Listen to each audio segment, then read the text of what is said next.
So when people say no man 7 months boy. Me will be bisa. Also mean Nana no free.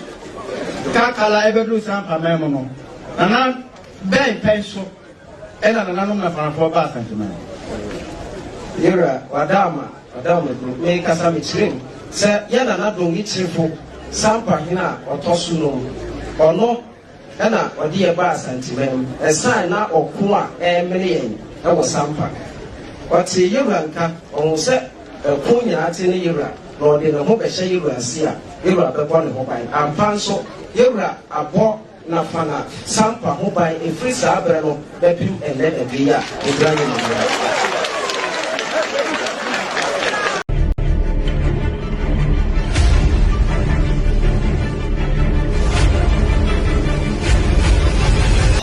Bese busumi enie ena nananom si gyina senka yebedi sa adwuma yi ene se nananom ewa ha yanka bia nhyem ne yehu ya ne se asante hene ede nipa bia ye frɛ no Emmanuel Ankama akopiem ewo ye president abankesiem a ye frɛ Jubilee House na odini kopie mu no order na di akire Ghana mampanyin ne oka ene se sa Emmanuel Ankama yi ono ene sampa manhini na mpanyimfo se oyam eya oya na wanfi osia obi nhono se oyam eya oya ntina nanom ka se dabi se ya ntu ya nom tuo e magana mampanyin ene Ghana for ne wiase afa na nyina enhuna ebekọ akoye nsem na hobi na so bibinti bibi bebom nananom entimi anye enne na abrewa ayi puma wokwan mu se nananom emfa sa nsem yi entuga ebiem nano ene yenya ne ntie se obi afa kwati kwan bi so ede nkreta bi akopiem ewo National House of Chiefs na ne o kan se onumom ene sampa manhene na emo erem ya na dwuma na asem te nananom se yenkyerɛkyerɛm na obi bia enya ne ho ntiase na wiase afa na nyina enhunu ene se sampa abakosem nana akabi yadika kyerɛkyerɛm ebiem yasem yi bebia ehyaase nana akasa afa ho asem yi sebe Ghana for ahwefo etiefo ne wiase afa na nyina ne nanka e de yenim se asem da asem dibia ana se eda ohene popro bi anim na odi na obi bam se ohene nana ana se asem court mesre mamenya asem na menkosiesie sabe nipa no kwa ne ebepie maba bia no osan di asem no ekodan court sa na anka ye de yenim nanka nipa no ne waka no se enokre se kontompo nanka court enka ensan kosi ne de no so ye de yan hone sa asemo na da court pono Regional House of Chiefs Judicial Committee enim Emmanuel Ankama ne dom di kodan asante yi na ofre ya ye di bo ne adidie ma no ekoye ka asemo yi anto yi esan se bebi ano okika asem ne kono na edi oyene oye bebre sampa okay bebi krama omo de o masa ekoda no etwere krata di koma no se asem no kra no eye temsiesie o matwe omo ho afrim eye nhunu nkoma one omudi ye ewie ye se o mate yase ye nko ye ya na papa yi akoka se ne ono naka no onfa court bia ho also say court bia wa maya nsanfa asem na nkodan court ne o ka kire nkrofo ane se ono ama omokọ ya mombesi akonya na menem se Ghana mara obi bia ni wo so chen Ghana mara empo oti akonya tontom so oti akonya fufuo so oti teso oti aboa homa so empo oti sika kokọ so kura na o so chen Ghana and Ghana ye rana ye kano executive presidency. Wakani say your man penny yena eshanase. Obi so nchen Ghana mra. O man penny no kura eshemra ase. Ase. Wakasa ye. Ye ne de enim ne se ehwe ye Ghana ye mra kunyini. Me try a constitution.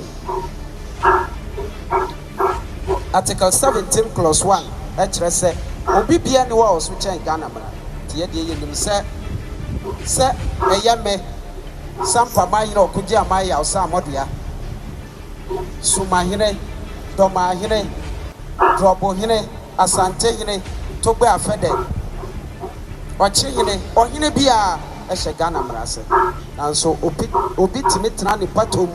eka se mi onu beka no mra bia ni Ghana etimi sisa no Ghana fo nso ya yenhwe ha amasa ne amai ekoso edi oyene oye ebre amanfo ewo omukrom eno bi na abeto sample nananom ene sei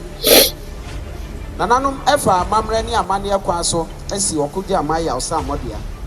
nananom efa amamre kwa so de nkrata ko PM bono regional house of chiefs efi omane edosom fifi mbaba mu ho se enokre ni o se nipa bi enya ansa na ya frɛ no hene no okudi amaya na ya osamodia ewo qualify mani nyina nananom de nkrata tum ediko PM ewo national house of chiefs onomo first stage ye fam second stage ye fam final stage ena Emmanuel Ankama ede court nkrata ekosi ho kwan nananom eko court ye court nso court ehye Tribunal house omonje ne nkrata esanse ya gba adwuma eko ne bi na mo ye na nko person national house se bo so se mo fa omo nsanka obi nkrata no court ka se dabi nananom enimdi nti se nkrata bi koda o manimu a nananom bedosom ahwem se nipa ne se fata nananom ebegina tum on se fata nso a nananom beyi na fi nti bebi a national house edi o modwuma akodu no omo nkoso no omundi ebro afi e konfie mi no national house enkwesi tena esan se nsakesie bi hye chinchim national house ensa cause omo enim se national house ekwesi tena na ya usa amodi ankrata no ye begie atum se amre ni amane esie eno na chi Emmanuel Ankama na meka Emmanuel Ankama bia onti ne deda ongono mesrew oye court of appeal judge na ne Ghana ni wiase afana nyina de bekai no ye bekai justice Doche Supreme Court judge abra papa yi ekọ na ho medie mo no oni ajagefo nan etena ase wo assembly ho obidi no high court sa Emmanuel Ankama yi ene di asam yi e wo high court otime eton temafie obi ton temafie no Ankama yi jitum temafie hospital early school ema ye ton bi 300 million titisika no 350 million titisika no ena 600 million nkrofo ya ntiase ye de kopiem ewo Supreme Court ajaji fo no mo yetina aso no omo se da bibi ekoso attention bi koso obi eye bibi enti ajaji fo ikase Emmanuel Ankama yi so ne ban a wada na di ni ya wada na di edi ma nim gwase yakas Ghana ebua ati nanano enhwe anase Chief Justice enhwe na sa Emmanuel Ankama yi yenhwehwe ni nsemu esa se dwumadie na wade no edi animguase afre atembu adwuma no eno na Chief Justice so mo se wan train ya tia me se ya clear no wonko asiafo sa Emmanuel Ankama yi na meka no wase ono na old say adwuma yi ono na de ne ntuma akọbọ asante gine edia ye di hoye basabasayo oyene ebre sampamai nanano Ankama di Bono house ekopie mo court se contempt esa se court e ma omoje ne nkrata court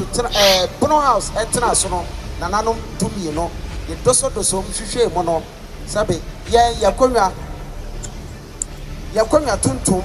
won kratam o ka se eni ho onwo da wani krotua wusi a ohini santam e wonfa nwo da na de oi ena edi usi so a o fra ho se uyo ohene wo sampe ebiem o sa ka se adeshi abusia edi sampa akonwa ya miensa ya bisa se akonwa no ebo apro na use dabi akonwa no emo apro na abusi adeshi busia ya miensa na akonwa no emo apro no sasa ade na confuse no ofre mo kanifie ena wo se akonwa ye eka ne nyina no nananom ehu se dabi papa yi no krani nanom onsem fata amamra ni amane kwanso oni akonwa enti ayefo dumie no tena so to aba no na mienu pe ena ato ama no edu no etitia no se ankama onyo hene ya je otumu a enye enomo eno ko piem ewo court se contempt o man fa ni nkrata anko national o ba so nsem no mo last week fieda asemo a eda tembuani anim se contempt ena contempt so either se nipa ni bedi for and also obedi sa contempt asem no nye no ena judge ne kai na mom ono kai ne se contempt asem no watu akɔhye usumi dunum na mom ono gira ne tumi so ahye se modi ankama nkrata no momfa nko national abra asem eda na nim no na saa tumi no enka ho se ono bɛhye se yemfa obi nkrata enko nanso otimetena na konwam ekai ebepima ne bono se saa judgment no onfa ma ontrem fa maye oye bisibisi basa ene ene ochina odweni se ne waye no ene Ghana mra ebo ebra enumu ena Bunu House registrar onu na nke oso odeko nanso esanse onu ya ne nsahye omonem na omonem niam bi omoye no onu mum de suma obi ema onu asi mo pampan de ko national okay ni ya bisa se anamo ena wase mo deba omo ka se court na ahye omo se omo famra na nananom amamra ni amane ne mra kwa so no nka Bunu House ena wase ye tenase na ya hwehwe wonkratam atwere krata de to so na de stamp na bibia si so anka di entisa ya de akopiem nana arawusem ewo mo ne se ya boa asem se national se nyo mo adwuma e konfie bi no ye ntra se nka bibisa no na ochi e da ye ne mo yi o ma hye so o mo committee nananom nyina enko esitira okay